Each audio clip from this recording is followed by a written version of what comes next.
Hey YouTube, Common Collector here, and today I am bringing you my first deck profile on Adamancipators and fossils mixed together. I'm very excited to be bringing you guys this deck profile because recently we just had the new Banlist hit a few days ago, which means that Block Dragon is now banned, as well as a few of the monsters that have been popular for the Halqifibrax combos, which is actually kind of nice because that allows for this deck to be a little bit more creative. You kind of have to find better extenders, and actually with the fact of how if you're trying to blend the Adamancipators and the fossils, sometimes you don't want to be revealing that Block Dragon as many times off of your Adamancipator searches and whatnot. So very nice, obviously, to have Block Dragon in this deck because there's so many ways to set up your graveyard and whatnot. But overall, this deck can still function very well without it. We're allowed to do a lot of cool fusions, as well as go into really powerful link and synchro plays. So overall, this deck is still really powerful, really fun, and you can set up some really serious boards with it. So without further ado, let's just get right on into the deck profile. So again, I'm just really excited for how you get to be a little bit more creative. So I took the Halqifibrax engine completely out of the deck just because it's not needed anymore. So right here we have 3 copies of Weathering Soldier. This is a 2000 attack beater, so that actually can become pretty applicable sometimes. Generally with your level 4 monsters, you don't end up attacking that often. But if this card stays on the field, it's pretty nice. It does lose 600 attack during your end phase, but generally it's not going to be staying on the field. But when this card is destroyed, either by battle or sent to the graveyard by a card effect, you can then add a Fossil Fusion or a card that lists Fossil Fusion in its text. So that's really nice to be able to basically add any of your fossil spell cards, because, Fossil Fusion is the only one with fossil in its name, but you have your Miracle Rupture, Time Stream, and your, the other one, the Specimen Inspection. And so that's just really helpful to get off your main searches, and there's a lot of ways to send it to the graveyard by card effect. So going on into our Adamancipators, we have the 3 copies of Seeker, 3 copies of Analyzer, and of course 3 copies of Researcher. If you're a budget player, you could actually drop the Researchers and play this deck pretty normally, and that will actually allow you to just sort of fill up the deck with a few more rock monsters, making sure that you're not actually bricking, because there's a lot of times with this deck that you will reveal probably a tuner and then maybe a bunch of spells, because we're playing a lot of spells in the deck. So you could really just play the other 2 and fill it up with a bunch of other rock monsters that you think are good enough to play. And then that'll allow for your other 2 tuners to go off. So, but basically, you guys should know what these guys do. Seeker special summons herself as long as you have another Adamancipator on the field. Analyzer special summons herself if only your opponent controls a monster, and then your Researcher special summons herself as long as you have another rock on the field. And so it's just really helpful having the Analyzers in the deck, because it's actually one of your better targets to summon off of your Doki Doki, as well as your Researcher and Seeker are your level 2s to do some more of your better synchro plays for the deck. So going on, we are playing 3 copies of Doki Doki. Pretty darn mandatory for a rock deck at this point. But also this card is really nice because your Doki Doki can send your Weathering Soldier to the graveyard, special summon your Analyzer, and then you also get to add that Fossil Fusion to your hand. So it's really helpful. Going on then, just 3 copies of Kowakimeru Guardian. Since we don't have as many negates to set up with the Halqifibrax combo, now we might as well just play the Kowakimeru Guardians anyways. That way we can set up a few simple negates. So now going on into some extenders, I'm playing just 2 copies of the Dodo Dwarf Go Go Go Glove and 1 copy of Go Go Go Gigas. So the only downside to Gigas is that he locks you out of your battle phase for the turn that he's summoned. But if you are going first, you can just go ahead and use him, and then you're not going to be getting a battle phase that turn anyways. And then the reason why I'm playing 2 copies of the Go Go Go Glove is because it banishes itself to the graveyard, from the graveyard, after it is sent to the graveyard from its special summon effect. So basically with these two guys is that they can help special summon each other. So if you have a go on the field, you can special summon this from the graveyard, but then it gets banished when it leaves the field. And then with Gigas, when this is in your graveyard and you special summon a Do monster, then you can special summon him from the graveyard. And then you can just go into some rank 4 XZ plays, or if you just want to go into some link climbing, or just leave them on the field to get synchroed away. So really, it just depends on what you need at the moment. They're just pretty handy for that. Another simple extender is Gigantes. Also, he can blow up back row. 1 copy of Sentry Soldier of Stone. We're able to set up the graveyard really, really well. And so with this card, if you have your Miracle Rupture, which lets you just send a rock to the graveyard, you can send him to the graveyard, and then that's going to allow you to have a free body every single turn, which will just help again for your link plays. The only downside is that he is a level 3, so just keep that in mind. He doesn't really help you with your Synchro or your XZ plays, but he is good for linking away. Or he can, if you just need to get something banished for your Fossil Fusion, he would be a target for that as well. Going on then, also for Adamancipators, I'm playing the 1 copy each of the Dragite, Leonite, and Raptite. Dragite's really great for helping you to draw an extra card when special summoned, so that's just why I like them in here. I would play more Dragites if I could, but I'm not really sure where I would have the space. The only other thing would be to drop like 1 copy of Weathering Soldier, or else just that Sentry Soldier of Stone. But overall, that's going to do it for all of our monsters, and I really like where the ratios are sitting at right now. Going on into the spells, I'm playing 3 copy of Adamancipator Signs. It is a Monster Reborn for the deck, and then also if you special summon an Adamancipator when you activate this effect, then that's going to allow you to put another rock monster, level 4 or lower, to the top of your deck. And this synergizes really well with all of your stones, especially the Dragite, because when Dragite's special summoned by an Adamancipator card, it helps you to draw a card from the top of your deck. So with this, you set whatever card you need. Generally, you add like Seeker or your Researcher to the top of your deck, and then you just draw it off, and it's just really, really nice. So then going on, playing 3 copies, of course, of Fossil Fusion. This is going to be like your polymerization for the deck. Really love the artwork on all of the fossil cards. Like, it's just like, this is just polymerization, but you have like a pterodactyl and a T-Rex right there, or whatever they would be. Yeah, like, I just really like the artwork on all of these cards, and they just synergize so well together.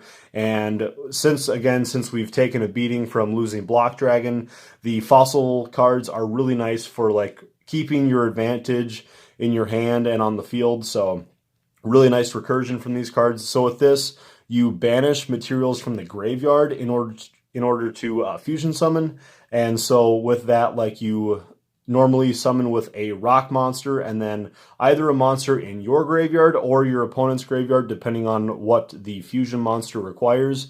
And then if you use monsters from both graveyards, that monster can't be targeted by monster effects, which is actually pretty nice. And then also, while this card is in your graveyard, if one of your monsters that was summoned by Fossil Fusion is destroyed by a card effect, you can then add this back to your hand, which is just super nice. Again, just the recursion with the fossils is really sweet. Then we have Miracle Rupture. This is like your next best spell in the deck.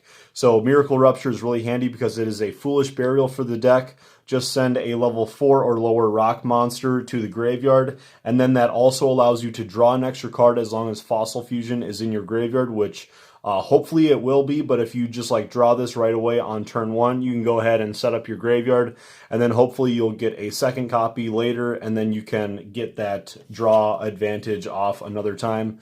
Then we're going to go on into 2 copies of Specimen Inspection. This is a card that I actually keep my 3rd copy in the side deck, because this card is really strong against the meta right now because of the Red Eyes Dark Dragoon. And with this card, you can reveal a Fossil Fusion in your hand and then discard one of your rock monsters from your hand. And then that's going to allow you to send 1 card from your opponent's hand or deck that is a specific type and level. So with that, if your opponent is just running like 1 copy of Dark Magician, you just call a level 7 spellcaster, and then they have to send a level 7 spellcaster from their hand or deck. So with that, the Red Eyes Fusion actually won't work because it requires the materials on like hand, field, or deck does not work with the graveyard. So if you can just go ahead and use specimen inspection on something like that, or if you're just like afraid of certain hand traps or something and you just want to call like zombie level 3, then your opponent has to pitch an Ash Blossom or something, that works as well. And then if there's just not really any applicable targets, your opponent doesn't have that crucial one of in the deck, then you can just side these out. But I like playing the 2 copies, and then I like playing 3 copies if I know for certain that my opponent is playing like Red Eyes Dark Dragoon. Then for our last fossil card, we're playing 2 copies of Time Stream. So with this, you just take one of your fossil fusion monsters and then tribute it, and then that's going to allow you to summon a fossil fusion monster that is 2 levels higher. So if you have the level 4 on the field, then you just go right up into the level 6. And then also after the turn that, not on the turn that you've used that first effect, you can banish this from the graveyard and another fossil fusion monster, and then special summon a different fossil fusion monster from your graveyard, which you should have 2 sitting in the graveyard because obviously you sent the first one and then you have the second one if your opponent blows up your field. So that just helps you with a little bit of a Monster Reborn effect to get those cards back to the field. And then finally we have 1 copy of Monster Reborn because we need to get all of the stuff onto our field as we can. Since we don't have Block Dragon, we need to make sure that we're keeping our advantage where we want it. So that's going to do it for the 40 card main deck. Now let's get on into the extra deck.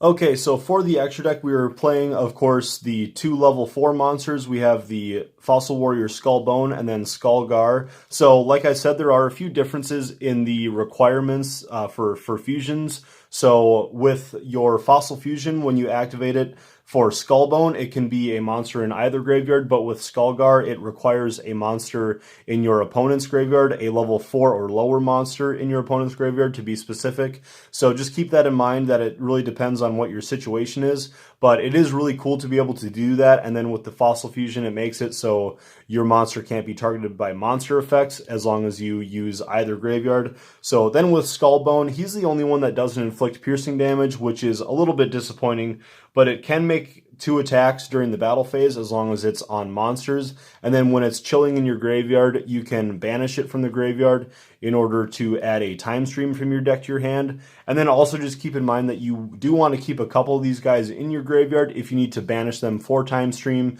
to summon one of your monsters. But overall, that doesn't come up that often, but it's just one thing to keep in mind. Then with Skullgar, again, piercing damage, and then you can banish it from the graveyard in order to add a copy of Fossil Fusion from your deck to your hand. So overall, these 2 cards are really nice. They're just simple 1-ofs for the extra deck. Then going on into our only 2-of for the extra deck is 2 copies of Fossil Warrior Skull Knight. Definitely not required, but I just like having it in here. Also with Dogmatica walking around right now, which can send 2 cards from your extra deck to the graveyard. It's just really nice to have this. That way, if they send to your graveyard, you can just banish this to destroy 1 monster your opponent controls. And then again, this inflicts piercing damage, and then also it can make 2 attacks during the battle phase. So that's just really great. And yeah, basically these are your 3 options for if your opponent is playing Dogmatica or Dogmatica, however you want to say it. And then that's just going to help you to sort of like hold a little bit of the advantage in your favor. And then again, we have ways to get rid of Red Eyes Dark Dragoon. So overall, for like this deck, it is actually pretty good against the meta right now. So I actually really like playing this deck right now. It's actually pretty powerful. So then going on for the rest of the extra deck, we have, or for the rest of our fossil monsters, we have 1 copy of Fossil Warrior Skull Knight and then 1 copy of Fossil Dragon Skullgios. So these are your level 8s. So what they do is they require a rock monster and then a level 7 or higher monster for their summon. And then Skullgios is going to be one of yours that specifically requires a monster from your opponent's graveyard. And then again, they both inflict piercing battle damage, which is really nice. And then your Skull King can actually attack twice per battle phase, which is really cool. And then also, during your opponent's turn, as a quick effect, you can target a monster in your opponent's graveyard, discard one card, and then special summon that monster to your field, which is really cool. Whatever they have in your opponent's graveyard, it's just basically a free monster reborn, which is really, really nice. Just requires a simple discard. And then with your Skullgios, you can actually change the attack and defense of one of your opponent's monsters. And then again, you can inflict piercing damage. So really nice. And then also with this card, if this inflicts any damage to your opponent by attacking an opponent's monster, the damage is doubled as long as this card was fusion summoned. So if it's brought back to the field by like your Adamancipator signs, it doesn't count. But as long as this was properly fusion summoned, then your damage is going to be doubled, which is really, really nice. Going on then, we're going to go on into the Adamancipators, the Dragite, Raptite, Leonite. You can actually get all of these guys out in the same turn on like turn 1. Generally, I play this as a going second, obviously because you're doing all this piercing damage and manipulating the field, destroying stuff. You're not really trying to control the game state. And then with your Dragite, it's really powerful just to reveal a bunch of rocks from your deck and then bounce a bunch of stuff up to the hand. And you can get all of their secondary effects off because we are, of course, playing all of the crystals. So, yeah, I just like playing all 3 in the deck. And one funny thing that actually happened a while ago, since you're playing the water, earth, wind, fire, basically all of the elements, and then with some dark monsters in the extra deck, you are actually able to get out the 5-headed dragon link monster, but I'm not playing it in here. It's just sort of a fun card that you could throw in if you wanted to. 1 copy of the Gallic Granite, because obviously we're playing rocks. 1 copy of Almirage. This is a new addition for me, but I kept getting into a few situations where I didn't have an actual extender in my hand, so this card is actually just really nice if you're just trying to set up your graveyard a little bit.